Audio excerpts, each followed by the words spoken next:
There's this word that everybody is afraid of, the word anarchy. I don't know why you're playing safe around that word. Anarchy is a political ideology. And it is the political ideology that the government wants to push us to. And I say this because if you analyze what the word anarchy is, it's just basically anti-Rutoism. Because what the outgoing President Ruto is running is akin to what could be described as, and pardon my largesse, a kakistocratic tumbocracy. In the sense that the only way you can qualify for this government is if you're utterly corrupt, if you're utterly inept and uneducated, and if you have a name that has bedeviled this country for long.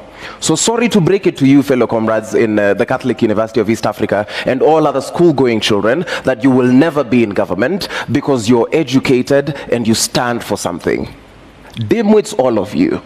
That is what we are fighting. I need us to be alive to this reality because that informs our now and that will inform our what next. I used to be shy of this question, but Kenya is akin to, I would liken our beloved country to a beautiful woman in a narcissistic and abusive relationship.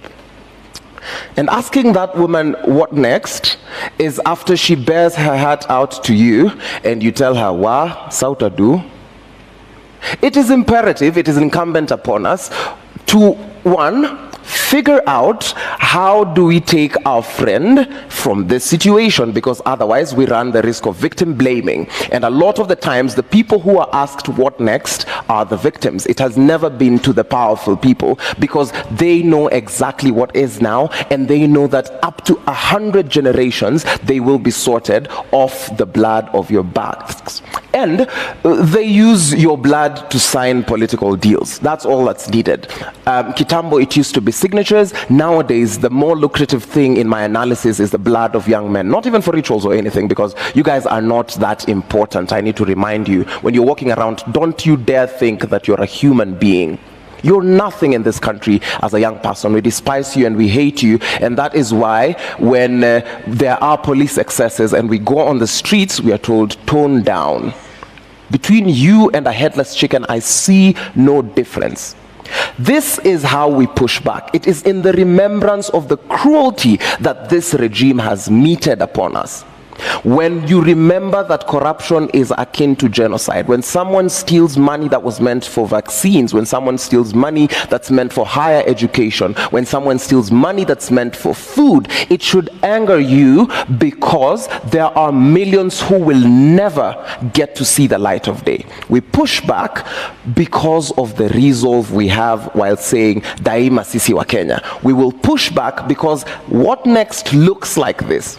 We will deal circumfoniously with this government. We will root it out. We will ensure that all these corrupt officials face the law. We will ensure that rogue policemen, and it has gotten to a point where we have to be very radical in our communication, in the sense that abnormal behavior during abnormal times is normal behavior.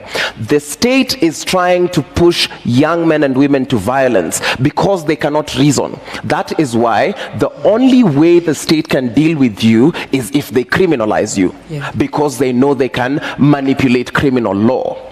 We push back by remembering the comrades that we have lost. We will push back because we are Kenyans, and as my sister and comrade Masita Rus would say, Kenya ni home. Thank you for that. Powerful statements there. I know we're really short of time and there's still a song to be sung before we go, but I mean, such amazing sentiments from you both. Maybe as you wind up, Elizabeth, and I'll probably come to you as well, Irene, there is this sense of we need that conviction and resolve. How do we also move forward with heavy education? I think it was Irene who said, we know, like, you know your rights, you know the law. So how do we then now move forward by emphasizing a lot on people being equipped with the knowledge on their rights, because that's always been taken advantage of. That is the one thing that has been a constant. We can start with you. How do we move forward in terms of the civic education, in terms of education on policies, to allow us to use that to exercise our democratic rights? Very briefly. Yeah, I'll be brief here. In fact, when you asked what next, I was going to say it's just not as simple as saying it is step 1, 2. Now, I'll give a simple analogy. When you give birth to a baby, do you sit there and say, what next? No, this is a process. Now, you start a process of nurturing the life. And nurturing life has a process. You start when the baby can do nothing. They talk, they walk, they go to school, and finally, they're independent. Now, here we have already birthed a revolution. Now, first and foremost, what people need to ask themselves, I don't think people are tired as such. It is just that the tactics that are being used to infiltrate the movement is what is making people lose interest in it. But I think they're very much into it. But number one is we need to constantly remind ourselves, why did it begin in the first place? Now, when you tell yourself that, and then you come to answer your question, have you achieved what got you there in the first place? If the answer is no, then definitely you have to continue. And my view is, we are fighting for the soul of this country. We are fighting for our future, and we cannot afford to relent. They want us to relent so that they can continue with these shenanigans they're up to. So we need to remind ourselves, number one, why did we begin?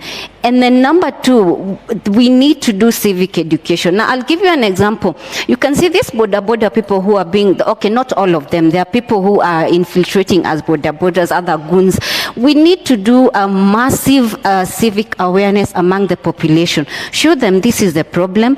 If you did not stick to these handouts you're being given, this is the better path that you can get when systems are working. Let us fight. I've always said, let us fight for systems that are working for each and everyone. Let the leaders put in place systems that are working, and everyone will be okay.